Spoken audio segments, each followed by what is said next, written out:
রান্না করেই নাকি কোটি টাকা কামাই করছি। সবার মুখে একই কথা, কিন্তু আমার তো পকেট ফাঁকা। মানুষের কথায় কান দিয়ে লাভ নেই, আমার যা কাজ করতেই হবে। দিন শেষে বাবার বাড়িতেই শান্তি, এখানেই ভালোবাসা পাই। গ্রামে আসলে আমাকে রান্না করতে হয়, কারণ আমার হাতের রান্না সবাই পছন্দ করে। মাশাআল্লাহ, আমার মেয়েটা কত কাজ শিখে গেছে। এদিকে আব্বুর কষ্ট কমাতে একটা এয়ার ফ্রায়ার নিয়ে এসেছি, যেন আমি না থাকলেও কষ্ট ছাড়াই রান্না করতে পারে। আসসালামু আলাইকুম, কেমন আছেন সবাই? আশা করি ভালো আছেন। আমার মেয়েটা এদেরকে ভীষণ পছন্দ করে, গায়ে হাত দিয়ে আদর করছিল। তার নানুর বাড়ি সবচেয়ে বেশি প্রিয়, তাই ছুটি পেলে নানুর বাড়িতে ঘুরতে আসে। সকাল সকাল ঘুম থেকে উঠে নাস্তা শেষ করে আমরা দুপুরে রান্নার জন্য রেডি হয়ে যাই। আজকে অনেক কিছু রান্না করব, সবজি থেকে শুরু করে মাছ, মাংস। কি সুন্দর করে আমাকে সাহায্য করছে, কিন্তু কাজ কমানোর বদলে কাজ বাড়িয়ে দেয়। পরে আবারও খেলতে চলে গেছে। এদিকে আমরা আব্বুর জন্য একটা এয়ার ফ্রায়ার নিয়ে এসেছি, যেখানে আব্বু খুবই সহজে সবকিছুই রান্না বান্না করতে পারবে। মোটামুটি আমার কাটা বাছা সবকিছু শেষ। এখন আমি আব্বুকে এয়ার ফ্রায়ারটা দেখাবো। খুব তাড়াতাড়ি রান্না শেষ করা যায় এবং অনেক মজার হয় খাবারগুলো। বর্তমানে টিকিউ আইউ এয়ার ফ্রায়ারটা বেশ জনপ্রিয়। এখানে আপনি পিজা,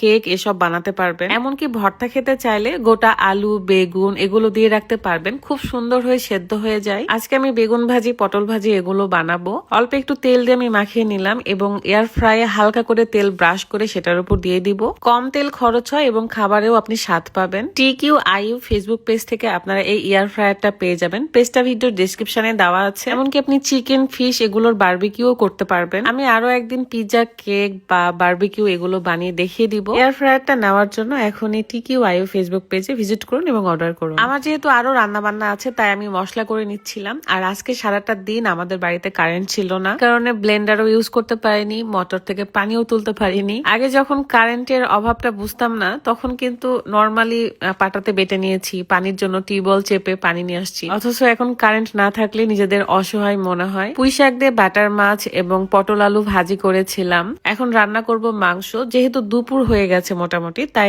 আমি ডালটা গ্যাসের চুলায় তুলে দিয়েছিলাম। আজকে ডালটা অনেক মজার হয়েছে। গ্রামে আসলে গ্রামীণ টাইপের রান্না বান্না করতে বেশি ভালো লাগে। অনেকক্ষণ বসে থাকার কারণে পা লেগে গেছিল, এই কারণে আমি পাটা সোজা করছিলাম মাঝে মাঝে। এখন এই সিঁড়িগুলোতে নামতে মনে হয় যে কত ছোট ছোট, অথচ ছোটবেলায় এই জায়গাগুলো আমার কাছে অনেক বড় মনে হতো। এই সিঁড়ি, এই রুমগুলোতে কত দিন থেকেছি তা বলার বাহিরে। তখন এই দেয়ালগুলো আরো বেশি সুন্দর ছিল, স্মুথ ছিল।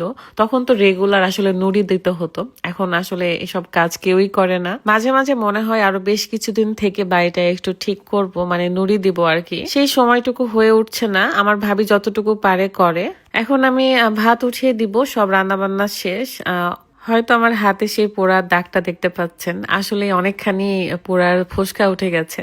আমি অনেক ব্যথা পেয়েছি, তবে এটা কাউকে বুঝতে দিই নাই। সবচেয়ে মজা হয়েছে এই তরকারিটা। ফুলকপি, বেগুন, আলু ছিল এবং মাছ দিয়েছিলাম। মাছটা ভেঙে দিয়েছিলাম। অনেকগুলো রান্না করেছি যেন রাতের বেলা আমাকে আর রান্নাঘরে বসতে না হয়, কারণ আজকের দিনে পিঠা বানিয়েছিলাম। পিঠার ভিডিও আপনারা অলরেডি দেখে নিয়েছেন। আমার রান্না বান্না মোটামুটি শেষ। আমার আব্বু, আমার ভাইয়ের বড় ছেলে বসে পড়েছে। আসলে আমি যেহেতু একজন ব্লগার, সো আমি কোথায় কি করছি, কেমন লাইফস্টাইল কাটাচ্ছি সেগুলো আপনাদের সাথে শেয়ার করি। সম্পূর্ণই করি না, টুকটাক করি। 24 ঘন্টায় তো মানুষের অনেক কাজ থাকে, সেগুলো তো আসলে সব দেখানো পসিবল না। যতটুকু ভিডিওতে দেখানো যায় ঠিক ততটুকুই করি। খাওয়া দাওয়া শেষে থালা বাসন নিয়ে পুকুরে এসেছিলাম, কারণ কারেন্ট এখনো আসেনি। বিকাল 5টার পরে এসেছিল। এই তো বাসায় গিয়ে একটু রেস্ট নিয়েছিলাম, তারপরে পিঠা বানিয়েছি। তো আজকের ভিডিও এই পর্যন্তই। সবাই ভালো থাকবেন, সুস্থ থাকবেন, এন্ড মিথ্যা ঘটনা রটাবেন না, এসব আসলে ঠিক না। ভালো থাকবেন। আল্লাহ হাফেজ।